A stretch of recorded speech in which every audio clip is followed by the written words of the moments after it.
Hello வணக்கம். இது உங்கள் சிவி ஜோன் காலை வணக்கம் டு ஆல். ஸோ இன்றைக்கி பார்த்தீங்கன்னா சூப்பரான 13வது வாரத்தோட 5வது நாள் காலை ஓட் ரிசல்ட்ஸ் தான் பார்க்க போகிறோம். அதுக்கு முன்னாடி நீங்கள் நம்மளோட சேனலுக்கு புதுசு அப்படின்னா மறக்காமல் நம்மளோட சேனலை சப்ஸ்கிரைப் பண்ணிட்டு பாருங்கள். நிறைய பேர் ரொம்ப நல்ல சப்போர்ட் கொடுக்குறீங்க, ரொம்ப நன்றி. இப்போ வாங்க அந்த வீடியோக்குள்ளே போகலாம். மறக்காமல் அந்த லைக் பட்டை தட்டி விடுங்க. ஸோ நேற்று பார்த்தீங்கன்னா நிறைய சுவாரஸ்யமான சம்பவங்களும் அதிர்ச்சி சம்பவங்களும் எக்கச்சக்கமாக நடந்தது. அதில் குறிப்பாக விஜய் விஷால், மஞ்சரி, அருண் இவங்க 3 பேருக்கும் சரியான அடி. ஆனால் மஞ்சரி வந்து ஏதோ ரெக்கவர் ஆகிட்டாங்க. பட் விஜய் விஷாலுக்கும் அருணுக்கும் செம்ம அடி. அதுக்கப்புறமா பிக் பாஸ் மருத்துவமனை தாண்டி ஒரு இடத்துக்கு போயிட்டு அப்புறம் திரும்ப வந்துட்டு சேஃப்டியாக அவ்வளோ வந்துட்டாங்க. ரெஸ்ட் எடுத்தால் போதும் அப்படின்ற மாதிரி சொல்லியிருக்காங்க. தேங்க் காட் தான் சொல்லணும். அவங்க வந்து திரும்ப ரெக்கவர் ஆகி வந்துடுவாங்க, ஒன்றும் பிரச்சனை இல்லை. ஆனால் இதையும் ஒரு சில பேர் வந்துட்டு என்னங்க நீங்கள் சின்ன புலத்தமாக பேசிகிட்டு இருக்கீங்க, எல்லாம் ஒரு காரணம் தாங்க.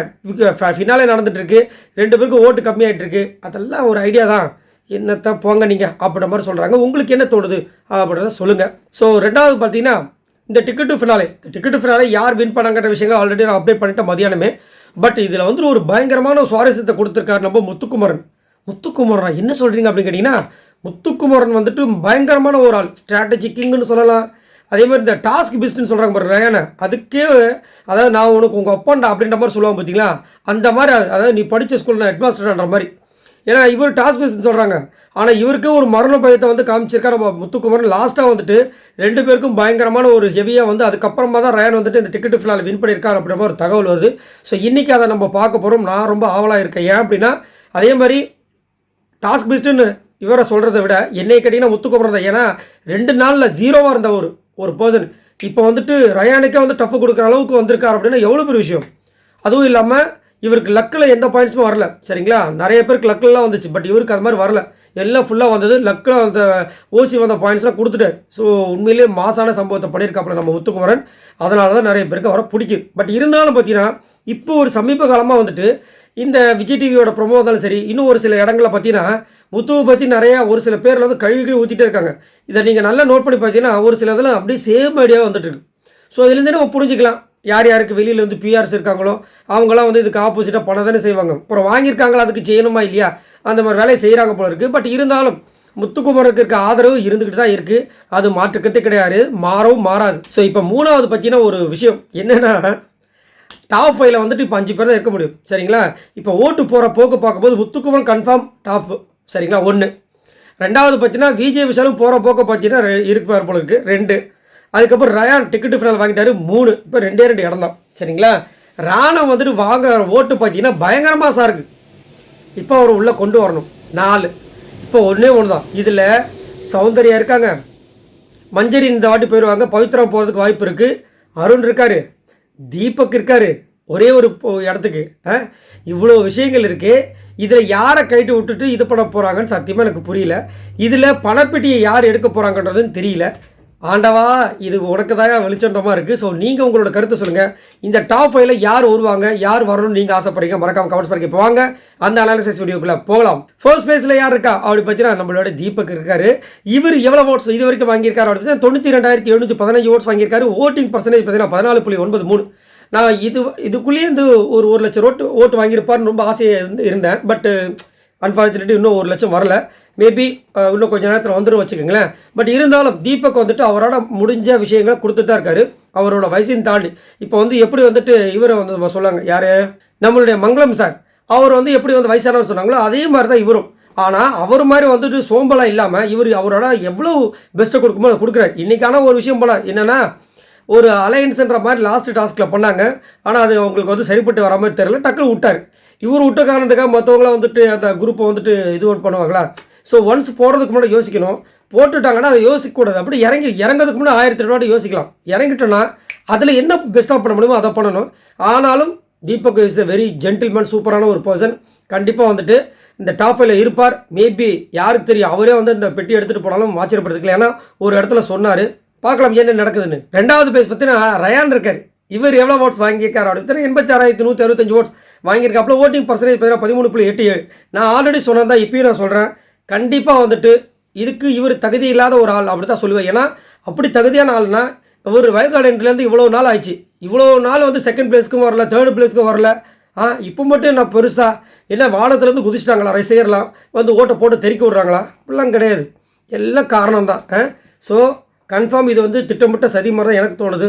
ஸோ கண்டிப்பாக வந்துட்டு இவரை வந்துட்டு உள்ளே கொண்டு வரதுக்கு, அதாவது மேபி முத்துக்குமரன் வந்துட்டு ஏதோ ஒரு வேலையை பண்ணிகிட்டே இருக்கான், அவன் டக்குன்னு டிக்கெட்டு ஃபினால தட்டிட்டானா இவர் வெளியே போயிடுவாருன்ற ஒரு காரணத்துக்காக மேபி இவரை தூக்கி உள்ளே போடுறதுக்கு ஒரு சம் ட்ரிக்ஸ் நடந்திருக்கலாம். எதுக்கும் ஒரு சேஃப்டிக்கு வச்சுக்கலாம் ஐயா அப்படின்ற மாதிரி பண்ணியிருப்பாங்களோன்ற மாதிரி தோணுது. அது மட்டும் இல்லாமல் இந்த புரணி பேசுகிறது அப்படி சொல்லுவாங்க. அதை வந்து நிறைய பேர் என்ன சொல்லுவாங்கன்னா, எங்கள் லேடிஸ் தாங்க புரணி அதிகமாக பேசுவாங்க. அதுக்கு மேலே அப்படின்னு தான் சொல்லணும். அதுவும் முத்துக்குமார் நான் சொன்னால் கையில் வந்து அந்த டொக்கு அடிப்பாங்க அது கிழவிங்க. அது இவர் ஏடிக்கைக்கு ஒரு சூப்பர் பேர் ஊர்கிழவி. இவருக்கு கரெக்டாக இருக்கும் ஊர்கிழவின்னு.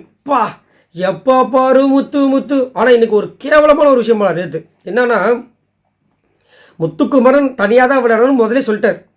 திரும்ப இங்கே வந்து குரூப்பாக விளையாடணும்னு சொல்கிறது அருண், மஞ்சரி மற்றவங்களாம். அதுக்கப்புறம் இவர் அலைன்ஸ் போகிறார். இதை வந்துட்டு விஜய் விஷாலுக்கு தெரியும், கிளியராக தெரியும். விஜய் விஷால் முன்னாடி தான் தனியாக விளையாடணும்னு சொன்னார் முத்து. ஆனால் அதே விஜய் விஷால்கிட்ட நம்ம ரயான் வந்துட்டு முத்து இப்படி மாற்றி பேசுகிறான் பற்றியான்னு சொல்லிட்டு குறை சொல்லும்போது வாயை திறக்கவே இல்லை நம்ம விஷால். இவரும் வந்துட்டு இஷ்டத்துக்கு எல்லார்கிட்டையும் எப்போ பார்த்தாலும் முத்து. ஐயோ என்னத்த சொல்ல. அதே மாதிரி ஒரு டாஸ்க் வின் பண்ணதுக்கப்புறமா அவர் பண்ணுற ஒரு சில ஆட்டிடியூடு ரொம்ப மட்டமாக இருக்குது. உங்களுக்கு எப்படி தோணுது சொல்லுங்கள். பட் டிக்கெட்டு ஃபினாலுக்கு இந்த வின்னருக்கு தகுதியான ஒரு ஆள் அப்படின்னு மாட்டுக்கிறது கிடையாது. அதே மாதிரி அவங்க அக்காவுக்கு செஞ்சு கொடுத்த சத்தியத்தை செஞ்சார் பார்த்தீங்களா, வேற லெவல் மாஸ். 3வது பிளேஸ் பார்த்தீங்கன்னா ராணுவ இருக்கார். இவர் எவ்வளோ ஓட்ஸ் வாங்கியிருக்கார் அப்படி பார்த்தீங்கன்னா 83,467 ஓட்ஸ் வாங்கியிருக்காப்புல. ஓட்டிங் பர்சன்டேஜ் பார்த்தீங்கன்னா 13.44. அவன் உயிரை கொடுத்து விளையாண்டுட்டு இருக்கான். முடியாமல் வந்து மூச்சு திணறலாம் போய் எதுவும் பண்ணிட்டு இருக்காங்க. ஆனால் ஒருத்தர் ஒரு கையை வச்சுக்கிட்டு என்னென்ன ஆட்டம் காமிக்கிற தெரியுமா? 3 வாரமாக நான் என்ன சொல்கிறேன், இது ஒரு கேமு. இப்போ இந்த கேமில் இந்த மாதிரி ஒரு பிரச்சனை வந்துச்சுன்னா வேறு வழியே கிடையாது, வெளியே அனுப்பிடணும், அவ்வளோதான். ஏன்னா இதனால் ஒரு சில பேர் இவர் அட்டாக் பண்ண மாட்டாங்க, பரிதாபம் பார்ப்பாங்க, நிறைய விஷயங்கள் இருக்குது. அப்படின்னு இருக்கும்போது இவர் எதுக்கு உள்ளே வச்சு இந்த மாதிரி ஒரு விஷயத்தை பண்ணாங்க? இதனாலேயே பார்த்தீங்கன்னா சிம்பத்தி ஓடுன்னு ஒன்று க்ரியேட் ஆகி பாவங்க அவர் கை உடஞ்சி ஒரு உள்ளே இருக்காருங்கன்னு சொல்லி என்னென்ன வேலை பண்ணாங்க தெரியுங்களா மக்களே. ஏற்கனவே அவரே வந்து சொல்லியிருக்காரு, வெளியில் இப்படி பண்ணியிருக்கேன் அப்படி பண்ணியிருக்கேன்னு. இவரும் சௌந்தர்யாவும் இன்னும் புரியாத புதிராகவே இருக்காங்களே. ஆனாலும் இவங்களுக்குலாம் ஓட்டு வருது. கஷ்டப்பட்டு உயிரை கொடுத்து வேலை செய்கிற விஷால், ஜாக்லின், பவித்ரா, அருண், மஞ்சள் எல்லாம் கீழே இருக்காங்க. என்னத்த சொல்ல. இவர் போகிற பார்க்க பார்த்தா டாப் 5 வந்துடுவார் போல இருக்கே. 4வது பிளேஸ் பார்த்தீங்கன்னா விஷால் இருக்கார். இவர் எவ்வளோ ஓட்ஸ் வாங்கியிருக்கார் அப்படி பார்த்தீங்கன்னா 75,814 ஓட்ஸ் வாங்கியிருக்காப்புல. ஓட்டிங் பர்சன்டேஜ் பார்த்தீங்கன்னா 12.21. ஸோ விஜய் விஷால் கண்டிப்பாக வந்து நேற்று சூப்பரான ஒரு திறமை. ஆனால் திடீர்னு பார்த்தீங்கன்னா இவ்வளோ பெரிய பாரங்குளத்துக்கு மண்டபால போட்ட மாதிரி ஒரே ஒரு இது இப்படி தூக்கி போட்டார் பால். அது பாட்டுக்கு எங்கேயோ போயிடுச்சு. அது பாட்டுக்கு போனால் விட்டுற வேண்டி தானே. அது பால் வந்து அதை டச் பண்ண சொல்லிட்டு மொத்தத்தையும் வழிச்சிட்டாங்க. பாவம் கொஞ்சமாக சேர்த்து வச்சு வந்தார். செகண்ட் பிளேஸ்க்கு ஸ்ட்ரெயிட்டாக 0ல் இறக்கிட்டாங்க. நொந்து போயிட்டார். அதனால் இந்த வாட்டி விடக்கூடாதுன்னு சொல்லி லாஸ்ட் டாஸ்கில் பயங்கரமாக வெறித்திரமாக விளாண்டார். பட் கடைசியில் வந்துட்டு அன்ஃபார்ச்சுனேட்லி கீழே தமால் போகுது. ஆனால் செம்மடி விழுகும். ஏன்னா அந்த ட்ரம்முக்கு நடுவில் கழுத்து இருக்கிறதுனால இங்கே அடி விழுகும், அங்கே அடி விழுகும். கொடுமையாக இருக்கும். அதுக்கப்புறம் வெளியே போய் டாக்டர்கிட்ட செக்அப் பண்ணி எம்ஆர்ஐ ஸ்கேனில் எடுத்து இப்போ நலமாக இருக்கிறார் அப்புறமா சொல்லியிருக்காங்க. வீட்டில் ரெஸ்ட் தான் எடுத்திருக்காரு. இன்றைக்கெலாம் வேறு மாதிரி விளையாடுவார்ன்றதில் மாட்டுக்கருத்தே கிடையாது. நல்ல மனிதர் தான். பட் நடுவில் வந்துட்டு நிறைய பர்சனல் இஷ்யூஸ், இந்த லவ் மேட்ரு இதெல்லாம் வந்துட்டு செம்ம பிரச்சனை மாட்டிருக்காரு. பிக் பாஸ் வெளியே வந்ததுக்கப்புறமும் ஒரு பிக் பாஸ் இவருக்காக காத்துட்டு இருக்கிறதெல்லாம் மாட்டுக்கருத்தே கிடையாது. 5வது பிளேஸ் பார்த்தீங்கன்னா ஜாக்லின்.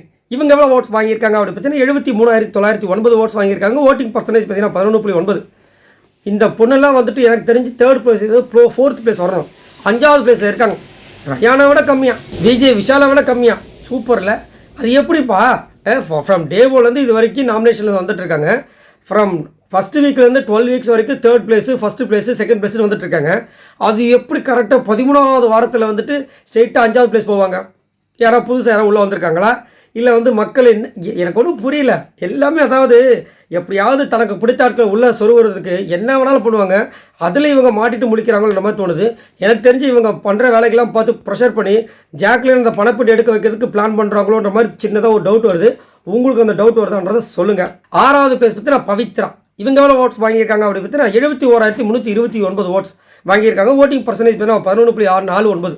பவித்ரா நல்ல பொண்ணு, அதெல்லாம் மாற்றுக்கிறதே கிடையாது. ஆனால் எல்லா இடத்துலையும் ஒரே மாதிரி பேச மாட்டாங்க. ரயானுக்கு ஒரு இடத்துல வந்துட்டு சொம்பு தூக்குறாங்க. அதே ரயானை வந்து இன்னொரு இடத்துல வந்துட்டு அன்பாவும் பேசிட்டு சப்போர்ட்டும் பண்ணிவிட்டு திரும்ப ரயான்கிட்டே வந்துட்டு திட்டுறாங்க, நீ அப்படி பண்ணியிருக்கக்கூடாதுன்னு. நான் என்ன சொல்கிறேன், ஒரு நிலையான ஒரு இதை கொடுங்களேன். அதே மாதிரி ஒரு டாஸ்க் நடக்குது, இவங்களை யாரும் அட்டாக் பண்ணாமல் தான் ஜாலியாக இருக்காங்க. இவங்க போய் மற்றவங்கள வந்து ஈஸியாக போய் பிடிச்சிட்றாங்க. அதே தான் அவங்க வந்து இவங்ககிட்ட அட்டாக் பண்ண வந்தால் ஒருத்தருக்கு மேலே திரும்ப இன்னொருத்தர் யாராவது பார்த்துட்டு நானும் வரேன் அப்படி சொன்னால் நீங்கள் அலையன்ஸ் போட்டிருக்கீங்கன்னு சொல்லிட்டு அவங்க மேலே பழிய போடுறாங்க. அலையன்ஸ் இல்லாத நேரத்திலே திரும்ப அலையன்ஸ் போட்டு யாராவது வந்து பண்ணாங்க, வேறு வழியே கிடையாது அப்படின்னா, அது எப்படி நீங்கள் அப்போ நாங்களாம் உங்களுக்கு இலக்காரமானு சொல்லிட்டு அவங்க கூட வேறு ஏதாவது பாதிக்கப்பட்டாங்கன்னா அவங்களும் கூட சேர்த்துக்கிறாங்க. இது ஏம்மா உங்களுக்கும் உங்கள் கேரக்டருக்கும் இது நல்லாவா இருக்குது அப்போ நம்ம நிறைய பேர் வந்து கருத்து தெரிவிக்கிறாங்க. அதே மாதிரி இன்னுமே ஒரு சில பேர் வந்துட்டு பவித்ரா சரியான விஷங்க அப்படின்ற மாதிரி சொல்கிறாங்க. பட் எனக்கு அப்படி தெரியல. ஆனால் ஒரு சில விஷயங்கள் அவங்களே வந்துட்டு ஆமாங்க நான் விஷந்தான்ற மாதிரி பண்ணுறாங்க. ஸோ உங்களுக்கு அவங்க உண்மையிலேயே அப்படி தான் பண்ணுறாங்கன்ற மாதிரி சொல்லுங்கள். இன்னும் பார்த்தீங்கன்னா அந்த டால் டாஸ்கில் எதுக்கு மஞ்சள் பொம்மையை வைக்காமல் விட்டாங்கன்றது தெரியவே இல்லை. 7வது பிளேஸ் யார் இருக்கா அப்படி பார்த்தீங்கன்னா அருண். இவர் எவ்வளோ ஓட்ஸ் வாங்கியிருக்காரு அவளை பார்த்தீங்கன்னா 71,128 ஓட்ஸ் வாங்கியிருக்காரு. ஓட்டிங் பர்சன்டேஜ் பார்த்தீங்கன்னா 11.45. ஸோ எனக்கு தெரிஞ்சு அருணை வந்து வெளியே விடுறதுக்கு வாய்ப்பு ரொம்ப ரொம்ப கம்மி. என்னங்க 7வது பிளேஸில் இருக்காருன்னா கண்டிப்பாக விடுறதுக்கு வாய்ப்பு 90% இல்லை அப்படின்றது என்னோட கருத்து, பர்சனல் வியூ. எனக்கு இந்த பிக் பாஸ் இது வரைக்கும் நடந்த விஷயங்கள்லாம் வச்சு பார்க்கும்போது அருணை வந்துட்டு கண்டிப்பாக அனுப்ப மாட்டாங்கன்ற மாதிரி தோணுது. அதுவும் பவித்ரா இருக்கும்போது மஞ்சரி இருக்கும்போது அனுப்ப மாட்டாங்க அப்படின்றது என்னோட கணக்கு. ஸோ அதனால் கண்டிப்பாக வந்துட்டு அருண் போக மாட்டார் அப்படின்னு தோணுது. இருந்தாலும் ஓட்டு கம்மியாக தான் இருக்குது. அது மட்டும் இல்லாமல் நேற்று இவருக்கும் சரியான அடி. இவரும் ஹாஸ்பிட்டலுக்கு வெளியே கூட்டு போனாங்க, அப்புறமா திரும்ப உள்ளே வந்தார். ஆனால் நேற்று தரமான கேம் கொடுத்தாரு, எனக்கு ரொம்ப பிடிச்சிருந்தது. அருணோட கேமில் நிறைய விஷயங்கள் எனக்கு ஃப்ளாஸ் இருக்குது, அவரோட ஆட்டிடியூட்ஸ் தான் பிடிக்காது. பட் இப்போது நேற்று வந்துட்டு சூப்பரான ஒரு கேம் கொடுத்தாரு. டப்புன்னு விஷாலுது அதுன்னு செம்மையாக தூக்குனார். அதேமாதிரி இவர்கிட்ட மட்டும் தான் 4 ஃபோட்டோ இருக்குன்னு நினைக்கிறேன். வேற மாதிரி வெறித்தனமான சம்பவத்தை பண்ணிட்டு இருக்காரு. பட் இருந்தாலும் ஓட்டு கம்மியாக இருக்குது. பட் இருந்தாலும் எனக்கு தெரிஞ்சு போக மாட்டாருங்க. லாஸ்ட் பிளேஸ் பார்த்தீங்கன்னா மஞ்சரி இருக்காங்க. இவங்க எவ்வளோ ஓட்ஸ் வாங்கியிருக்காங்க அப்படி பார்த்தீங்கன்னா 66,628 ஓட்ஸ் வாங்கியிருக்காங்க. ஓட்டிங் பர்சன்டேஜ் பார்த்தீங்கன்னா 10.71. ஸோ மஞ்சரி ஹாய் கன்ஃபார்ம். ஏதோ இப்போ வந்து அருணுக்கு சொன்னீங்கல்ல மஞ்சரி இருக்க வாய்ப்பு இருக்கா அப்படின்னா சான்ஸே கிடையாது. கன்ஃபார்ம் வந்துட்டு மஞ்சரி அனுப்பிச்சி விட்ருவாங்க. ஏன்னா மஞ்சரி அந்த அளவுக்கு ஃபேமஸும் கிடையாது. அதாவது அவங்கள பொறுத்த வரைக்கும் விஜய் டிவி ப்ராடக்ட் கிடையாது, சரிங்களா? அது மட்டும் இல்லாமல் அவங்க வந்துட்டு இவங்க நினைக்கிற ஆட்கள் உள்ள வரணும்னா இவங்க வெளியே போகணும், அந்த மாதிரி ஒரு சுச்சுவேஷனில் இருக்காங்க. அது மட்டும் இல்லாமல் இந்த வாரம் தொடர்ச்சியாக நீங்கள் பார்க்கும்போது இவங்களுடைய நிறைய நெகட்டிவ் பாயிண்ட்ஸ் எல்லாமே நம்மளுக்கு 1 ஹவர் எபிசோட்லேயும் வருது, லைவ்லேயும் வருது. ஆனால் மற்றவங்க இப்போ ரயான் பண்ணுற விஷயங்கள் லைவில் காமிக்கிறாங்க. முத்துக்குமரனை பற்றி புறணி ஃபுல்லாக பேசிகிட்டு இருக்காரு. எனக்கு தெரிஞ்ச அந்த லைவில் வந்து காலையிலேருந்து சாயங்காலத்துக்குள்ள பாதி நேரம் முத்துக்குமரனை பற்றி தான் ஃபுல்லாக புறணி பேசுகிறார். அதுக்கப்புறம் தான் மீதி கேம் விளையாடுறாரு.